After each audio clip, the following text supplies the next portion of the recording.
Imaginons un instant une métropole technologique gigantesque, genre une ville de 60 millions d'habitants. C'est énorme. Ouais, énorme.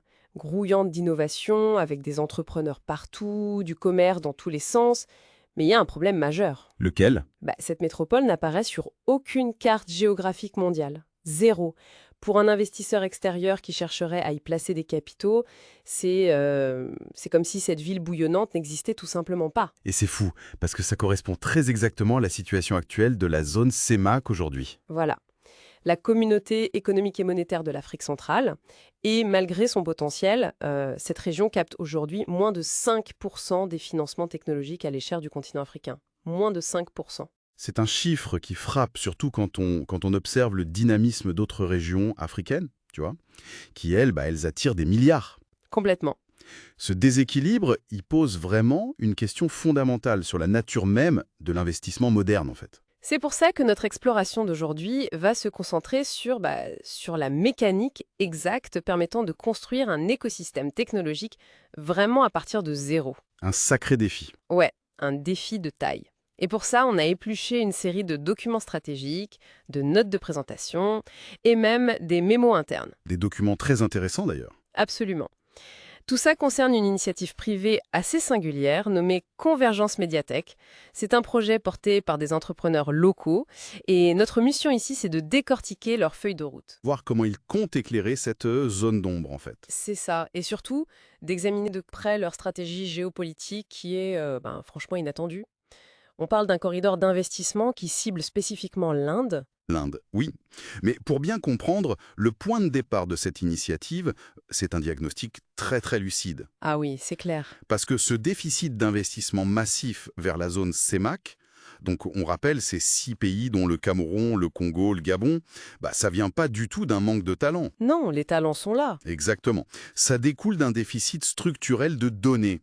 Faut bien comprendre que dans l'économie numérique mondiale, l'information, c'est pas juste un produit de consommation. C'est une véritable infrastructure. Une infrastructure sur laquelle repose toute l'évaluation du risque, en fait. Voilà.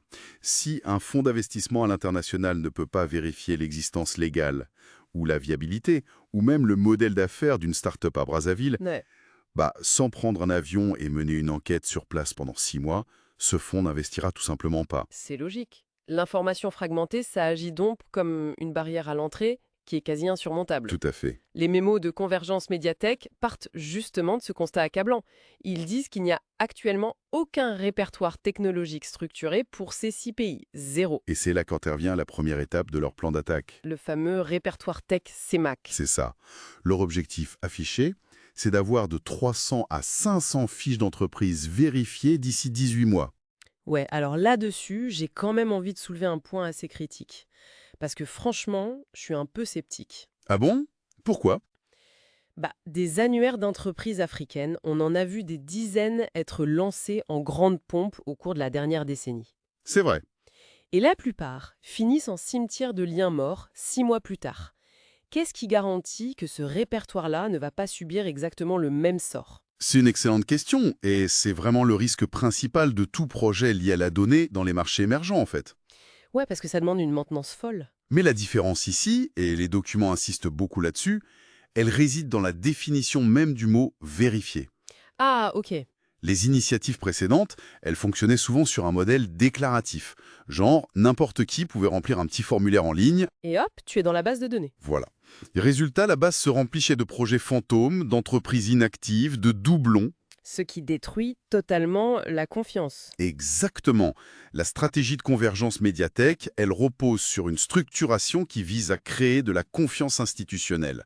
Le processus de vérification, il se limite pas du tout à collecter une adresse email. D'accord, donc ils vont beaucoup plus loin. Beaucoup plus loin. Il s'agit d'authentifier l'existence juridique de la boîte, d'identifier clairement les fondateurs et surtout de valider les produits réels qui sont sur le marché. Waouh, c'est un travail de fourmi ça, hein. C'est colossal, mais c'est ce qui transforme un simple annuaire en un véritable outil de réduction des risques pour les capitaux internationaux. Sauf que, et c'est là que je bloque un peu, cette exigence de vérification, ça pose un problème logistique qui est vertigineux. C'est sûr. Je veux dire, comment on fait pour rassembler des données fiables et convaincre des acteurs locaux de donner toutes ces infos, sachant que parfois ils opèrent de manière partiellement informelle, ou pire, ils se méfient des plateformes qu'ils ne connaissent pas? C'est le frein psychologique numéro un. Bah oui. On ne bâtit pas une base de données de 500 entreprises super vérifiées juste en restant derrière un écran à attendre que les gens s'inscrivent sagement, tu vois. T'as totalement raison. Et c'est le paradoxe classique dans la création de plateformes. Le fameux problème de l'œuf et de la poule. Ouais. Une base vide n'attire personne, Et sans trafic, personne veut prendre le temps de s'y inscrire et de donner ses papiers. mais pour briser ce cycle, les documents montrent que leur stratégie s'appuie sur un levier physique très spécifique. Oui, et ça, j'ai trouvé ça fascinant dans notre lecture.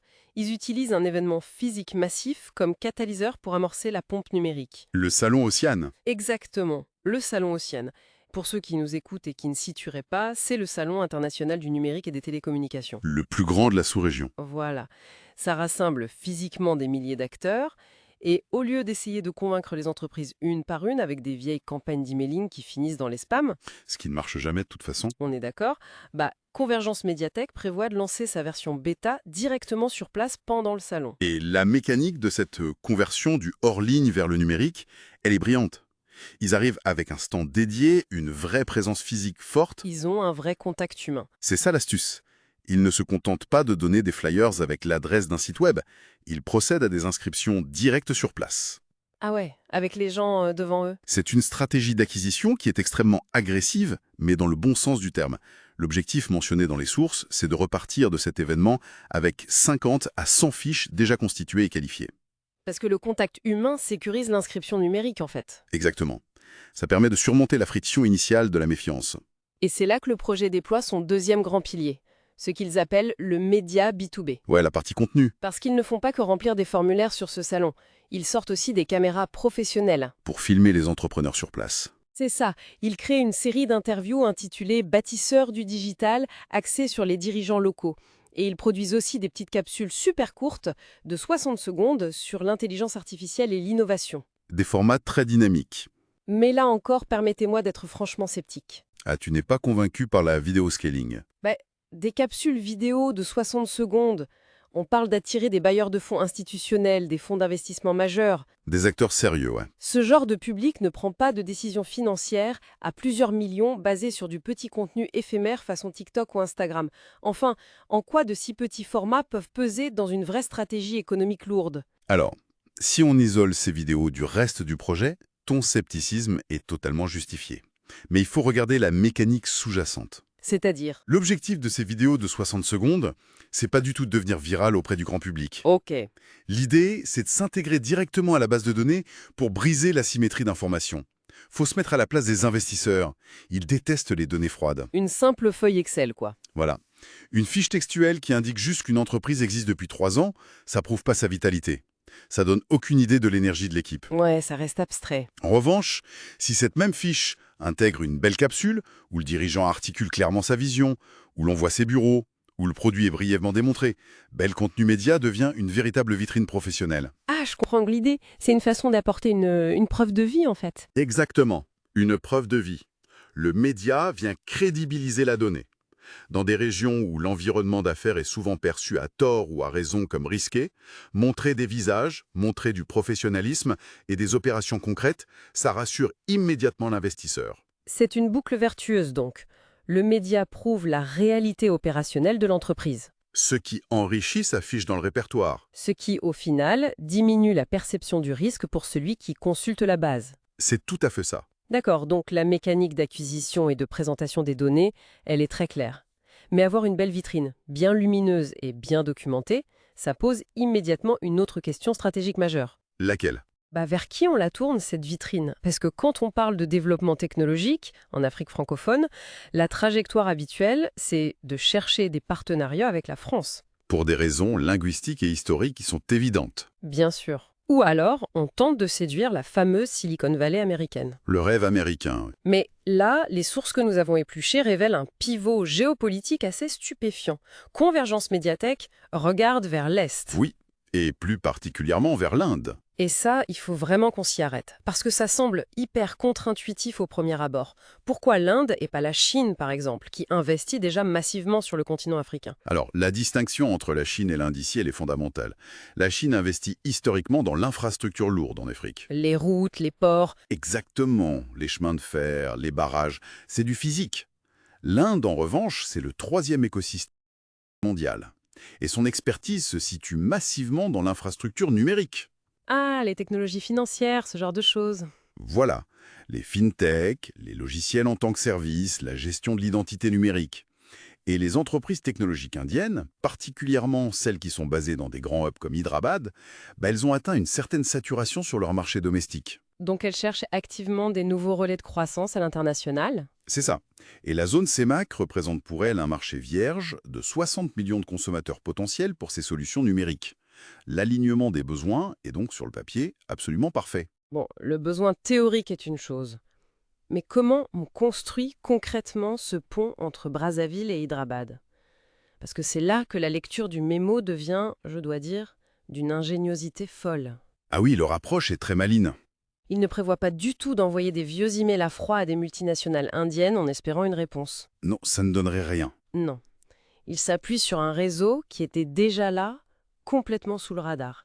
Une communauté informelle de plus de 150 entrepreneurs indiens déjà actifs au Congo, à Brazzaville. C'est incroyable d'avoir identifié ça. Et le fondateur de l'initiative lui-même, Fabrice Mayungila, a un ancrage personnel profond à Hyderabad. Donc le fameux pilier qu'ils appellent le India Bridge, le pont Inde-CEMAC, consiste à utiliser cette micro-communauté locale comme un levier géant. Ce qui démontre au passage une compréhension très très fine de la gestion des risques dans les marchés émergents. Expliquez-nous ça. Pour une entreprise technologique et qui est confortablement installée en Inde, investir en Afrique centrale, c'est un saut dans l'inconnu total. C'est perçu comme lointain, complexe, voire instable. Très risqué. Voilà. Mais la stratégie détaillée dans les documents consiste à prendre cette petite diaspora de 150 personnes qui opérait jusqu'ici de manière isolée, chacun dans son coin, Ouais. et à la transformer en un véritable actif stratégique. En montrant que des compatriotes indiens ont déjà réussi à s'implanter au Congo, qu'ils ont compris les régulations locales et qu'ils y prospèrent, on fournit la preuve de concept ultime. Et la feuille de route pour y parvenir est chronométrée. Vraiment, c'est de la mécanique de précision. Dès le premier mois, ils sélectionnent 5 de ces entrepreneurs indiens locaux et les interviewent gratuitement pour leur série vidéo Bâtisseurs du digital. Le témoignage vidéo comme outil de réassurance encore une fois. Exactement.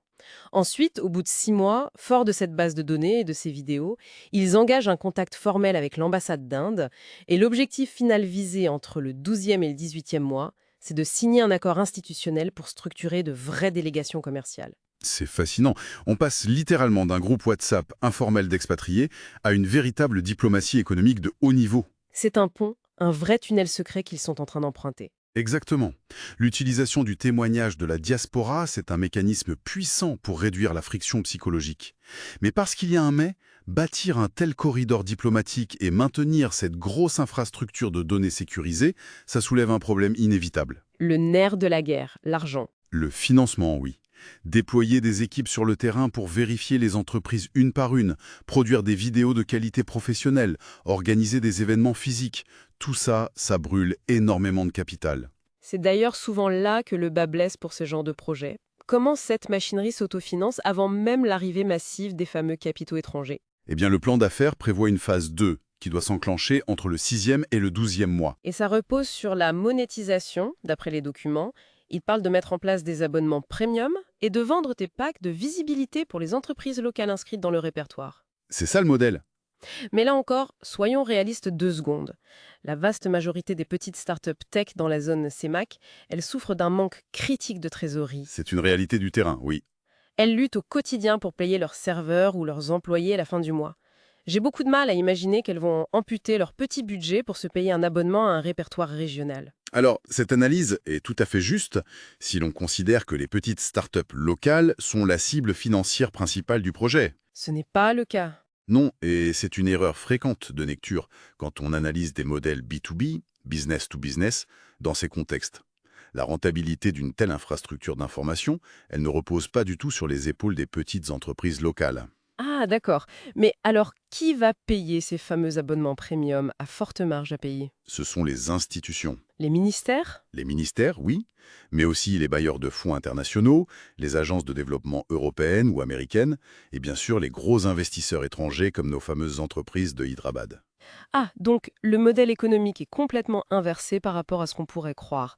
L'argent vient de ceux qui cherchent l'information pour déployer des capitaux. Absolument. pas de ceux qui cherchent à être vus, en grande majorité du moins. D'accord, je comprends mieux la dynamique. Il faut savoir que ces grosses institutions font face à un coût d'acquisition de l'information qui est exorbitant dans la zone CEMAC, justement à cause de la fragmentation administrative entre les 6 pays. Fouiller dans 6 administrations différentes, ça coûte très cher. Voilà. Payer un abonnement premium très élevé pour avoir accès à un tableau de bord centralisé avec des entreprises déjà vérifiées, des statuts juridiques clairs, des vidéos de présentation des fondateurs, pour eux, c'est une économie massive sur leur propre processus d'audit. Et concernant les packs de visibilité pour les acteurs locaux, alors,